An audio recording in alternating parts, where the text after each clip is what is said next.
We are still waiting for the worst here in the Tampa Bay area, but our hurricane coverage continues now with Anthony Mason in New York. Anthony? Thanks, Jeff. And let's get the latest now on the hurricane's path from Eric Fisher, chief meteorologist at our CBS Boston station, WBZ. Eric, the storm's been downgraded, but the threat of a storm surge is still real. What's ahead here? Absolutely. So as it interacts with land, those winds will start to come down a little bit, but we're still looking at a high impact event over the next 24 hours. There you see the latest radar loop.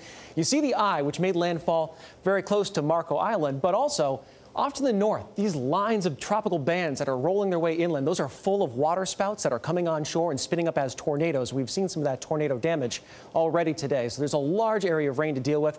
Some of the peak gusts that have been coming in across the region, 142 miles per hour in Naples, Florida. So southwest Florida has really been bearing the brunt of all of this. Then farther off toward the south, we've had a couple of gusts over 130. That's likely where we're going to max out now that we have some of that land interaction with the storm. And it looks like they'll take a path right along, but just inland of the coastline. Now, that's still going to bring powerful surge, heavy rain to the Tampa area, but maybe a little bit less so than if it stayed just out to sea. We'll be tracking that very carefully as we head into the evening. Eric, a couple days ago, we were hearing about Hurricane Jose, which was right behind Irma. It's gone out to sea a bit, but it's lingering out there? So Jose is something we'll be watching. It's kind of like if you're at the airport and there's a storm over the airport, there's a holding pattern. Well, Irma is the storm, and Jose is in that holding pattern. And again, here's some of the latest stats. 120-mile-per-hour winds on looks like Jose here that's out into the ocean, and this is just north of the Leeward Islands.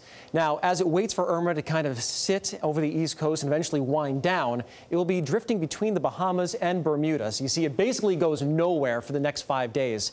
Anthony, it's as we head toward next weekend, it's going to try to make a run at the East Coast, but until Irma winds down, things unravel in the atmosphere. We won't know exactly if it'll come to the coast or stay just offshore.